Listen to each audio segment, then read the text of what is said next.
On the show this week, the Honda Amaze in its all-new diesel auto guise goes up against the Maruti Dzire and the VW Ameo. And we take a very special drive in some very tough SUVs to celebrate 70 years of Land Rover.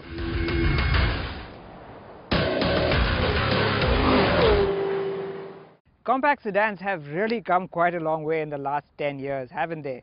They started out as a means for car makers to take advantage of a tax break on cars less than 4 meters in length, but they've grown and blossomed into something you really love to put on your driveway. And I don't mean that just in terms of size and space and the way they look. I also mean in terms of features and convenience. And it doesn't get much more convenient for a compact sedan than an automatic gearbox. And mate that automatic gearbox to the frugality of a diesel engine, and well, it's a match made in heaven. Or is it? That's exactly what we're here to find out, and to do that we've brought 3 different kinds of diesel automatic compact sedans. The brand new Honda Amaze with a CVT gearbox, the Dzire with an AMT gearbox, and the Ameo with a dual clutch DSG gearbox. We'll pick apart the pros and cons of each and hopefully be able to pick a winner at the end.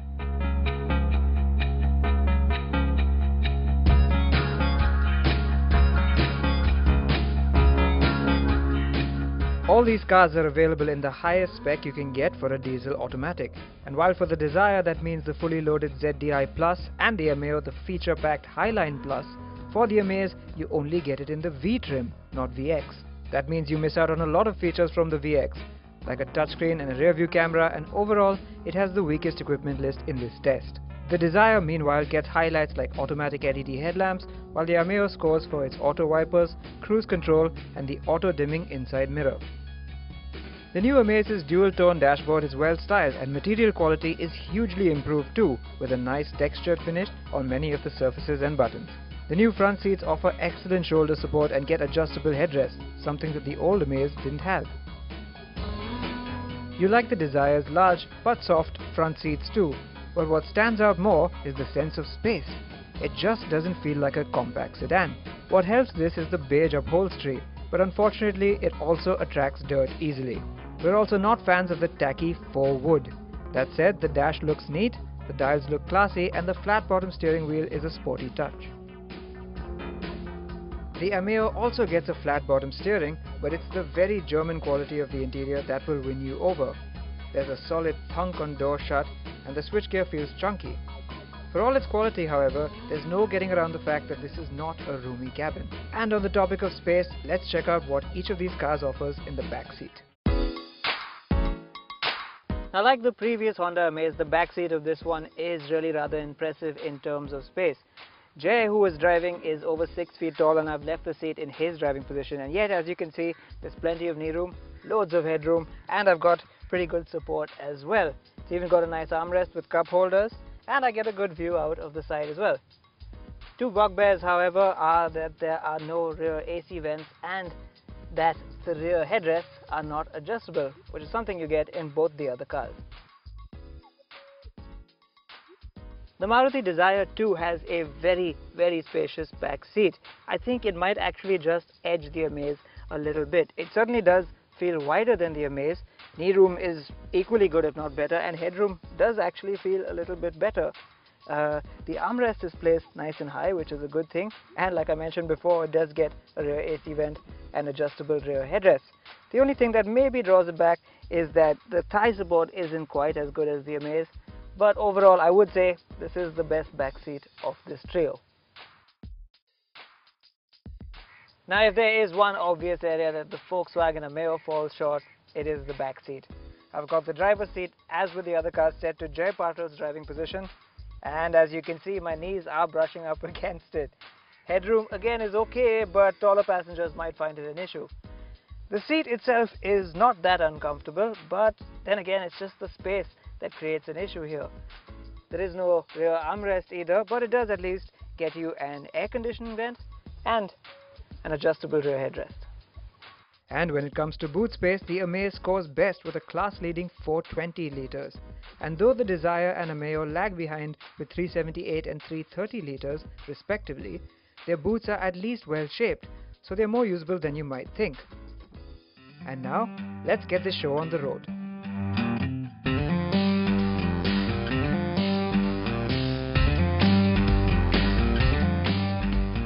Yes, Honda has finally gone down the diesel automatic route with the Amaze, and it uses the same 1.5-litre engine as before. However, with the CVT it has been detuned and now it makes 80 horsepower and 160 Newton meters, and that's quite a significant drop. Do you feel the deficit out on the road? In all honesty, no you don't. This engine feels plenty powerful enough at low to medium speeds. It's only out on the highway when you're trying to make an overtaking maneuver at high speed that you're likely to feel a power deficit. However, one eternal bugbear of this engine has returned unchanged, and that's the noise. It is still a very, very clattery motor. What is a wonderful surprise is this gearbox. This CVT is really smooth and gives you power on tap as soon as you put your foot down. Yes, if you really ask too much of it, you will get a bit of that rubber band effect, but it's surprisingly well contained. Now I have to say that AMT technology has come a long way since its infancy, and this Maruti Dzire AMT is one of the best examples of it yet. For one, it's a lot more responsive when you tap the accelerator with very little delay in power delivery. Secondly, it also has a creep function, so even if you set out without pressing the accelerator, it's a lot smoother this time around. However, it's still an AMT at the end of the day, and that does mean it has some inherent flaws. It works smoothly at low revs and to light taps of the accelerator. However, when it's time to change gear, you do get this frustrating void in the power delivery, and it gives you a lot of that head nod. And this only gets worse when you're going faster. So yes, while this gearbox has gotten better as an AMT, as a gearbox overall, it still falls short of the other two.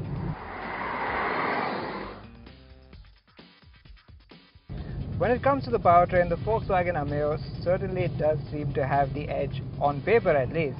It's got 110 horsepower and 250 Newton meters of torque, and all that is mated to a high-speed DSG double clutch gearbox. And yes, when you're going for it, there is really nothing quite like this engine and gearbox combination.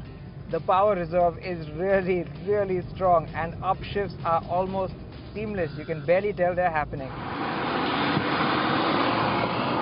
But things are not all perfect either. For instance, it can be a little slow to respond when you kick down for an overtake, like so. And at lower speeds, downshifts can be a little bit jerky, so you do get a bit of head nod when that happens. And like the Amaze, this is not a very quiet motor at all. You hear it a lot at idle, and once you open it up a bit, there is a very loud clatter. And we put this to the test with our equipment. The Ameo was the noisiest at idle, while the Amaze proved to be a bit louder on the move. The Dzire was the quietest in all parameters. And of course, the other thing we tested was performance. The Amaze, with its quick responses off the line, got to 100 kph the soonest in 11.75 seconds. And the Ameo is not far behind at 11.98 seconds, a gap that it soon closes as you get past 120. The Dzire meanwhile clears the turn in 13.99 seconds. In kickdown acceleration, the Dzire is once again the slowest, but the Amaze and Ameo are very closely matched. So, though the Amaze seems severely down on power and torque, in the real world it's actually the quickest.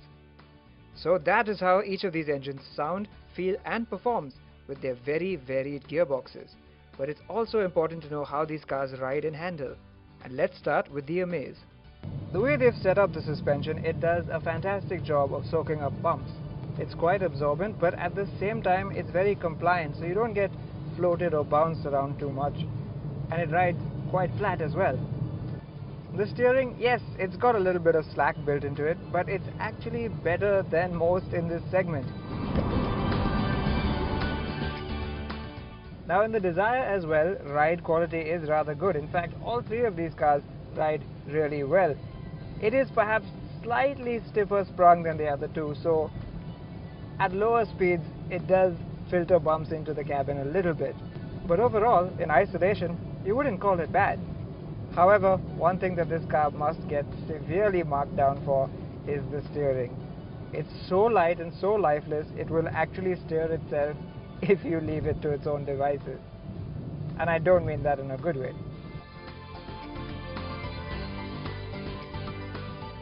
This car too is rather impressive in the ride quality department. In fact, it's right up there with the Honda Amaze. The Ameo feels solid and planted like a proper German car. The steering too is really rather impressive. It's got a good weight to it, gives you a lot of confidence, and it's only at very low speeds that it feels perhaps a bit too loose and light. And with pretty good body control, you wouldn't mind taking a set of corners in the Ameo. So, as you might have noticed, none of these cars stands head and shoulders above the others, and each has a set of strengths that might suit you, and of course, weaknesses that might not. The Dzire has the roomiest cabin and expansive feature set, and also the promise of the best fuel economy. That's all well and good, but in a comparison centered around the automatic transmission, what spoils it for the Dzire is its gearbox. The AMT feels just too basic compared to the Amaze's CVT and the Ameo's DSG. Frequent highway users will find a great companion in the Ameo TDI DSG, with its punchy engine, quick shifting gearbox and great high-speed manners. The strong build and impressive quality are also strong points. But this is a sedan, not a hatchback, and therefore the back seat and boot hold some weightage, and that, unfortunately, is where the VW loses out. In our book, it's the Honda Amaze that comes the closest to being an all-rounder. Its engine and gearbox work well together to give a seamless driving experience. It has a spacious cabin and scores well on overall comfort. Sure, the engine is noisy, but then neither of its rivals is much better, and we wish it was offered in the fully loaded VX spec, which would give it some vital features. Then again, factor in the price and you'll agree it's not too bad. Honda's foray into diesel automatic cars sure has gotten off to the right start. Coming up after the break, we celebrate 70 years of Land Rover in the most Land Rover way possible, with an extreme off-road drive.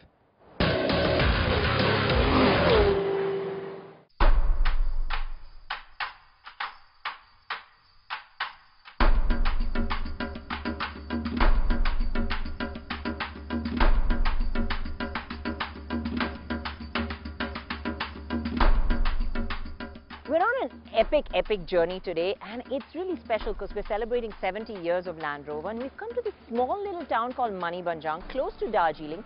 Have you ever heard of it?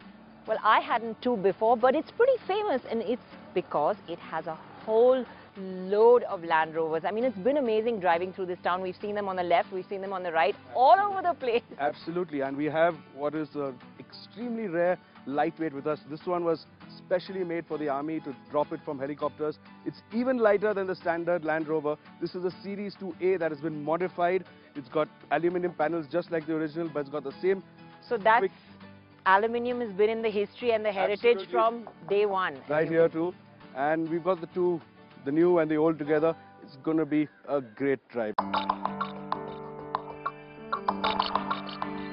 Now, with Shapur, it's always a fight. So when he relented to let me go in the lightweight first, I should have guessed it was too easy and something was up. The road that we were on is one that's used to carry cargo and people across to Nepal. And the reason that Land Rovers became so popular was that they were the only ones that could do this journey fully loaded. And you'll soon see why. Meanwhile, making my journey more interesting was a girl called Samantha, whose family owned this lightweight car that she was driving.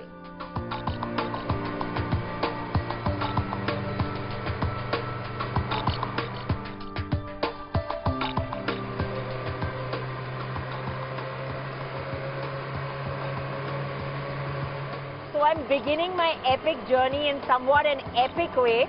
I've got Samantha with me, and she actually has been driving this for 10 years, over 10 years. It's not normal in this region for women to drive, but her father and her grandfather encouraged her. And she does this crazy road and has been doing it for 10 years. Everything was so raw. No seatbelts, no power steering, and the roar of the engine pretty much meant we had to shout to talk to one another. Squeaks and rattles told the story of a car that has done duty on this arduous road for almost 60 years now. With the car in low and the engine revving high, I was worried that this old workhorse might overheat. But it just drove on steadily and strongly without a worry. That's the car. The road is a completely different story. It was mad. It had gradients that were jumping 30 to 40 feet at every hairpin, and the track was barely enough for one car, let alone two. But it was a two-way. Petite Samantha was negotiating this hairy road with authority like a seasoned driver. Heel toe at hairpins, revs up as she slotted it into first, which is way up to the left.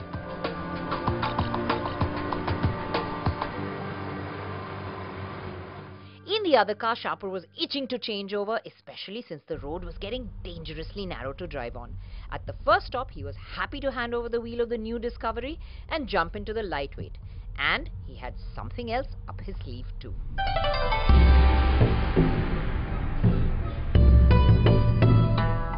Wow, what a contrast coming into this car from there. You suddenly realize how refined engines have become. This seems like it's sort of gliding up this mountain, effortless, silent. No large revs, no second gear, and full leg throttle down. This is just doing it with such ease. It made me realize how far automotive technology has advanced, how much electronics help make driving so easy. More than that, how much more comfortable cars have become. However, the easy bit was limited to the inside. But I do realize the width of this car, especially when I have to pass something by. It makes me realize how large this really is. The road to Sandakphu is challenging, to put it mildly. And sitting here behind the wheel had made me realize how Samantha had made this absolutely absurd road look easy, but it wasn't. Passing other cars was hair-raising, and at times it was millimeters to the rock face and tires half off the edge. I'm getting used to using the drive assist system, which actually works brilliantly on these narrow sections to let me know exactly where my tires are. Even with all that, I was crawling through spaces that made this car feel like an elephant in an alley. Rocks hanging out, gradients where the top of the road was in my sun visor, and loose surfaces and mossy sections. This is definitely going to have to do some three-point turns. To top it all, we had rain. Sharper in the other car was up to his tricks and had convinced Samantha to allow him to take the wheel, for a short while at least. So I've just got behind the wheel of this lightweight, and honestly, it's a struggle to both see the road and for my legs to fit on this. I'm always worried I won't be able to make the brakes or the clutch when you need it. And it's the little things. The manner in which the Landy hops over some of the bumps, the snick of the gearbox. It's like meeting an old friend again. Now the Series 1 Land Rover was built by the head of the Rover company because he wanted to get rid of his old CJ, his Jeep. So, of course, off-roading started with the Jeep, but then Rover said we can do it better. They built a stouter, stronger chassis. They used a torquier engine. They used a smoother, torquier engine. And just to keep it light, they made the body out of aluminium. What's great is that the torquey engine responds well. In fact, maximum torque comes in at just 1500 RPM, and as a result, the lightweight pulls up the incline almost with ease. As you can see, in low, in third, just climbing beautifully, and that's the appeal of this engine. Loads and loads of torque. Now, difficult to find gears are a regular feature on old British cars, and second gear, as a result, is proving to be extremely difficult. So tough, in fact, I feel it's, well, just disappeared, gone away, completely. But finally, after what feels like 35 unsuccessful attempts, yes, it slots in. What also needs considerable strength is the unassisted steering.